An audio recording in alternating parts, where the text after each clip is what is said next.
আসসালামু আলাইকুম রহমতুল্লাহ। প্রিয় সুদী কাছে দূরে দেশ ও প্রবাসে যে যেখান থেকে দেখছেন আপনাদের সকলকে আজকের ভিডিওতে স্বাগতম। আজকে আমি আওয়ামী লীগের মানসিকতা নিয়ে দু একটি কথা বলবো।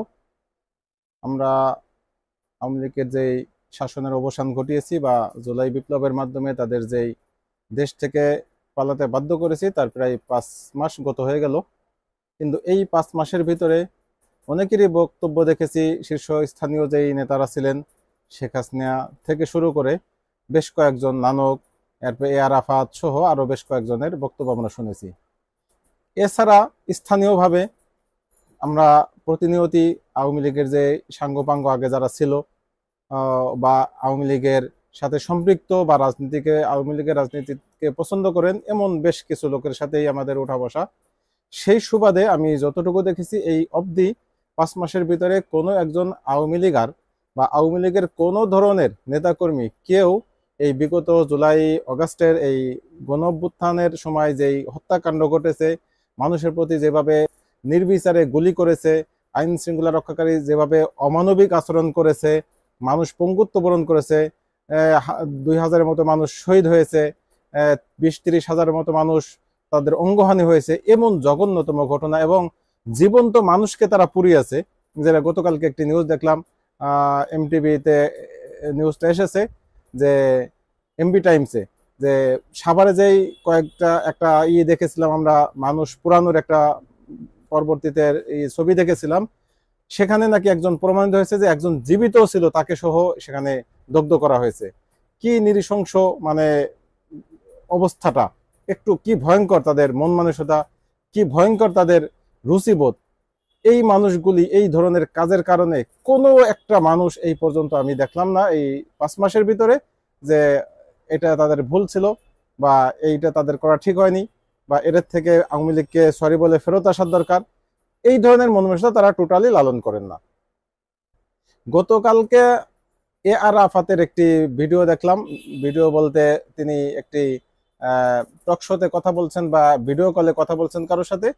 সেখানে তিনি বলছেন যে অবশ্যই আওয়ামী লীগের কিছু ভুল ছিল, আমারও কিছু ভুল ছিল, মানে উনি নিজের উপরে নিচ্ছেন যে আমাদের অবশ্যই কিছু ভুল ছিল আর ভুল স্বীকার করেই সামনে অগ্রসর হওয়া দরকার।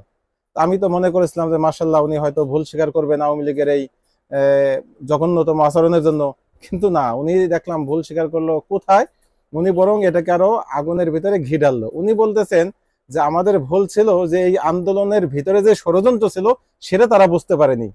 তো আন্দোলনের ষড়যন্ত্র ছিল সেটা বুঝতে না পেরেই তারা যেই আচরণটা করেছে, তারা যেভাবে নির্বিচারে মানুষকে হত্যা করেছে, যেভাবে মানুষকে পঙ্গু বানিয়েছে, যদি তারা এই জিনিসটা বুঝতো যে এখানে একটা ষড়যন্ত্র আছে, তাহলে তারা কি করত? তাদের এই পশুত্ব, যে এই পশুর মতো যে আচরণ তারা করেছে, এই আচরণটা কত গুণে তাদের বিরুদ্ধে পেত। আল্লাহ মাফ করুক, আল্লাহ যা করেন হয়তো ভালোর জন্যই করেন, যতটুকু করেছেন। কিন্তু এখন অবধি তাদের ভিতরে এই কৃতকর্মের কারণে কোনো একটু লজ্জাবোধ, একটু আফসোস, একটু অনুতপ্ত কোনো কিছুই নেই। এবং এখন অবধি তারা দম্ভ ভরে অহংকারের সাথে তারা তাদের নেত্রীকে সাপোর্ট দিয়ে যাচ্ছেন। শেখ হাসিনা মহান, শেখ হাসিনা শেখ মুজিবের কন্যা, শেখ মুজিব কোনো ভুল করতে পারেন না, শেখ হাসিনা কোনো ভুল করতে পারেন না, ইত্যাদি ইত্যাদি নানাবিধ কথা তারা বলে যাচ্ছেন। অথচ এই ফ্যাসিস্ট, প্রথম ফ্যাসিস্ট যদি হয় সেটা ছিল শেখ মুজিবের আমল থেকেই। তিনি যখন বাকশাল কায়েম করেন 74-এ, এই বাকশাল কায়েমের 73-এ বাকশাল কায়েমের মাধ্যমেই মাত্র 10 মিনিটে তিনি সংসদে বাকশাল কায়েম করে ফেললেন। এই বাকশালের মাধ্যমেই তিনি বাংলাদেশের গণতান্ত্রিক যে সিস্টেম সেটাকে তিনি কবরস্থান করেন এবং মানুষের বাক স্বাধীনতা তিনি হরণ করে নেন। সকল পত্র পত্রিকা সব বন্ধ করে মাত্র 4টি মিডিয়াকে তিনি দেন, অনুমতি দেন, বাকি সকল মিডিয়া তিনি নিষিদ্ধ করে দেন। এই যে মানুষের কণ্ঠ রোধ করা, এটা শেখ মুজিব থেকেই শুরু হয়েছে।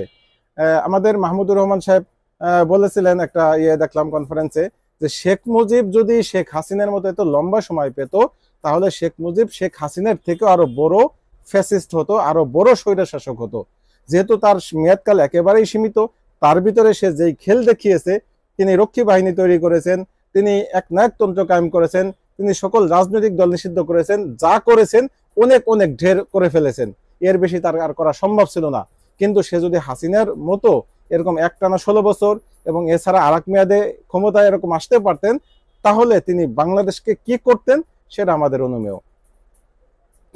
তো এই হচ্ছে বর্তমান আওয়ামী লীগের অবস্থা। আওয়ামী লীগ এখন একেবারেই দেউলিয়া হয়ে গেছে, তাদের বর্তমান কোনো স্বাভাবিক কোনো অবস্থান নেই। তারা যা বলতেছে টোটালি গুজবের উপরে ভিত্তি করে কিছু কথা বলতেছে, এই হাসিনা চলে আসতেছে, এই ইউনূস সরকার থাকবে না, এই ধরনের। হ্যাঁ, এর পক্ষে তারা অনেক প্রোপাগান্ডা যেমন করতেছে, সাথে সাথে এগুলিকে বাস্তবায়ন করার জন্য তারা বিভিন্ন ষড়যন্ত্র করে যাচ্ছে। আমি এর আগে অনেকগুলো ভিডিও বানিয়েছিলাম, একটা দেখিয়েছি যে প্রত্যেকটা আন্দোলনের ভিতরে তাদের একটা ষড়যন্ত্র ছিল। সর্বশেষ যে আমাদের ইস্তেমার মাঠে 4 জন ভাইকে শহীদ করলো, এবং একেবারেই শেষে গত 3 দিন আগে যে আমাদের সচিবালয়ে গত 25 তারিখে যে অগ্নিকাণ্ডের মতো ঘটনা ঘটাইলো, এগুলি সবই পরিকল্পিত। আর একটা বিষয় দেখবেন যে আওয়ামী লীগ যতগুলি পরিকল্পনা করেছে, সব পরিকল্পনাগুলি তাদের শেষ সাথে সাথে সম্পর্ক। তারা যখন ভোট কেটেছে, ভোট ডাকাতি করেছে, সেগুলিও শেষ রাতে ব্যালট বাক্সগুলি ভরে ফেলেছে। তারা যখন মার্কেটগুলিতে আগুন ধরিয়েছে, সেই মোহাম্মদপুর কৃষি মার্কেট বলেন আর এদিকে বঙ্গ মার্কেট বলেন, প্রত্যেকটা মার্কেট তারা শেষ রাতে আগুন ধরিয়েছে। ঠিক তেমনি ভাবে এখন যখন সচিবালয়ে আগুন ধরালো, সেটাও শেষ রাতে ধরালো। তেমনি ভাবে যখন উপরে তাবলিগের উপরে আক্রমণ করলো এবং তাদেরকে খুন করলো, সেটাও শেষ রাতে। তার মানে তারাই শেষ রাত, আল্লাহওয়ালা মানুষ, তারা অনেক তাহাজ্জুদ গুজারি মানুষ, এজন্য তারা যা করেন এই শেষ রাত্রেই করেন।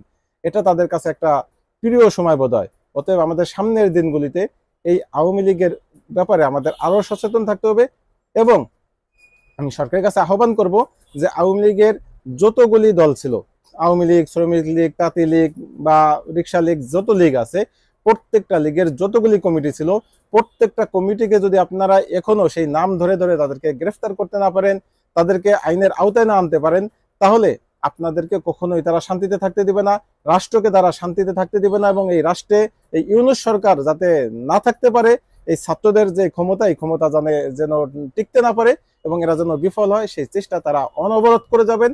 এবং সেটার জন্য তারা প্রয়োজনে খুন করতে বা মানুষ হত্যা করতেও তারা পিছপা হবেন না। যার জ্বলন্ত প্রমাণ আমরা দেখেছি, কয়েকদিনে বেশ কিছু তারা হত্যাযজ্ঞ ঘটিয়েছে। তারা নারায়ণগঞ্জে সমন্বয়ক হত্যা করেছে, তারা গাজীপুরে সমন্বয়ক হত্যা করেছে, চিটাগাঙ্গে তারা এই আন্দোলনের সাথে সম্পৃক্ত মানুষকে হত্যা করেছে। এছাড়া আমরা আরো অনেক অনেক হত্যাকাণ্ডের ঘটনা দেখতেছি, গুম দেখতেছি, তার ছিনতাই করে নিয়ে যাচ্ছে মানুষদেরকে বা অপহরণ করে নিয়ে যাচ্ছে। এই ঘটনাগুলি এখন একেবারেই নিত্য নৈমিত্তিক ঘটনা ঘটে যাচ্ছে। অতএব এই মব জাস্টিস এটা একেবারেই বন্ধ করতে হবে, এবং এটা বন্ধ করার জন্য প্রথম শর্তই হচ্ছে এই আওয়ামী লীগের যত অঙ্গ সংগঠন ছিল, প্রত্যেকটা অঙ্গ সংগঠনের যত কর্মী, একেবারে লিস্টেড যে কর্মীগুলি, তাদেরকে দ্রুত দ্রুত দ্রুত আইনের আওতায় আনতে হবে, গ্রেফতার করতে হবে এবং তাদেরকে শাস্তির বিধান নিশ্চিত করতে হবে। তাহলেই বাংলাদেশ শান্ত থাকবে এবং আগামী দিনের ভবিষ্যৎ আমাদের গন্তব্য মসৃণ এবং নিশ্চিন্ত হতে পারবে। আজকের মতো এ পর্যন্তই। ভালো থাকবেন। আল্লাহ হাফেজ। আসসালামু আলাইকুম ওয়া রাহমাতুল্লাহি ওয়া বারাকাতুহু।